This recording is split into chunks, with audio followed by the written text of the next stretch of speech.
வணக்கம் நண்பர்களே, இது உங்கள் எஸ்பி கட்ஸ் யூடியூப் சேனல். நான் உங்கள் பிரசாந்த். இன்னைக்கு நாங்கள் ஒரு முக்கியமான ஒரு நியூஸை தான் நான் உங்கள்கிட்ட கொண்டு வந்திருக்கேன். அதுவும் இந்த வீடியோக்கு போகிறதுக்கு முன்னாடி நீங்கள் இந்த வீடியோ ஃபர்ஸ்ட் டைம் வந்திருந்தீங்கன்னு சொன்னால் எஸ்பி கட்ஸை மறக்காமல் சப்ஸ்கிரைப் பண்ணுங்கள், லைக் பண்ணுங்கள், ஷேர் பண்ணுங்கள், உங்கள் ஃப்ரெண்ட்ஸுக்கும் இதை பற்றி தெரிவிங்க. சரி, இன்னைக்கு நான் எந்த டாப்பிக்கை பற்றி கதைக்க போகிறேன்னு சொன்னால், விஜய்க்கு பண கொழுப்பா அல்லது தேர்தலில் டெபாசிட் இழப்பு தான் தேர்தல் வியோகமான்னு சீமான் ஒரு கேள்வி நக்கலாவும் டைம்ல பேசியிருக்காரு. இந்த பரபரப்புக்கு வாரத்துக்கு முதல் காரணம் பிரசாந்த் கிஷோரை விஜய் சந்தித்ததுதான் தமிழக அரசியலில் பரபரப்பு ஏற்பட்டிருக்கு. தமிழக அரசியலில் புதிய பரபரப்பாக மாறியுள்ள விவாதம் என்னன்னு கேட்டீங்கன்னா, நடிகர் விஜய் அண்ணா, எங்களுடைய விஜய் அண்ணா பிரபல தேர்தல் வியூக நிபுணர் பிரசாந்த் கிஷோரை சந்தித்தது. இதற்கு நாம் தமிழர் கட்சியின் தலைமை ஒருங்கிணைப்பாளர் சீமான் கடுமையாக விமர்சனத்தை செஞ்சிருக்காரு. தமிழக வெற்றி கழகம் பதிலடி கொடுத்துள்ள இதற்கு இந்த அரசியல் விவாதம் சமூக வலைதளங்களில் பெரும் சலசலப்பையும் ஏற்படுத்தியிருக்கு. விஜய் அண்ணா பிரசாந்த் கிஷோரை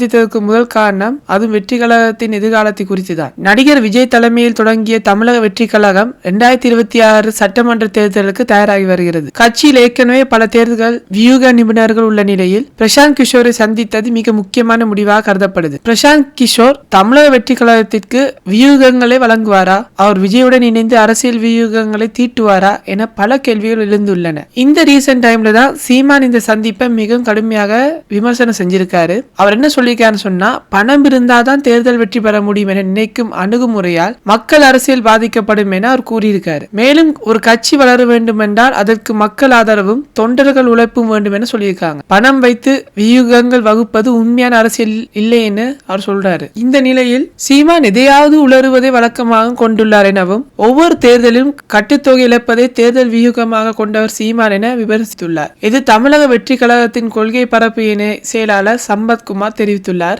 அதற்கு பதிலடியும் கொடுத்திருக்கிறார். தமிழக வெற்றி கழகத்தை ஆரம்பித்துள்ள நடிகர் விஜய் அண்ணா ஏற்கனவே ஜான் ஆரோக்கியசாமி, ஆதவ் அர்ஜுனா உள்ளிட்ட தேர்தல் வியூக நிபுணர்களை கட்சியில் இணைந்திருக்காரு. இந்த நிலையில பிரபல தேர்தல் வியூக நிபுணரான பிரசாந்த் கிஷோரையும் அவர் சந்தித்திருக்காரு. 2026 சட்டமன்ற தேர்தலில் பிரசாந்த் கிஷோர் பல்வேறு வியூகங்களை தமிழக வெற்றி கழகத்திற்கு வகுத்து கொடுப்பார் என கூறப்படுகிறது. அவரது நிறுவனத்தில் இருந்து வெளியேறிவிட்டாலும் தனிப்பட்ட முறையின் விஜயுடன் இணைந்து அவர் பணியாற்றுவார் என கூறப்படுகிறது. இந்த நிலையில தான் இதனை விமர்சித்து இருந்திருக்காரு நம்ம தமிழர் கட்சியின், அதாவது நாம் தமிழர் கட்சியின் தலைமை ஒருங்கிணைப்பாளர் சீமான். இது தொடர்பாக அவர் பேசிய அவர், தேர்தல் வியூக வகுப்புகளில் எனக்கு உடன்பாடு இல்ல, சமூகத்தை பற்றி தெரியாதவர்கள் அரசியல் கட்சி தலைவர்கள் அழைக்கிறாங்க, பணம் கொழுப்பு கேள்விப்பட்டிருப்பீங்கல்ல, பண கொழுப்பு அதிகமா இருந்தா இதெல்லாம் தேவைப்படும் என விமர்சித்து நக்கலடிச்சும் இருக்காரு. இதையடுத்து சீமானுக்கு தமிழக வெற்றி கழகத்தின் கடுமையான கண்டனங்களை தெரிவித்து வராரு. இதனால் நாம் தமிழர், அதாவது தமிழக வெற்றி கழகத்தின் இடையே சமூக வலைதளங்களில் மோதல்கள் வெடிச்சிருக்கு. இந்த நிலையில தான் ஒவ்வொரு தேர்தலையும் கட்டுத்தொகை இழப்பதை தேர்தல் வியூகமாக கொண்டவர் சீமான் என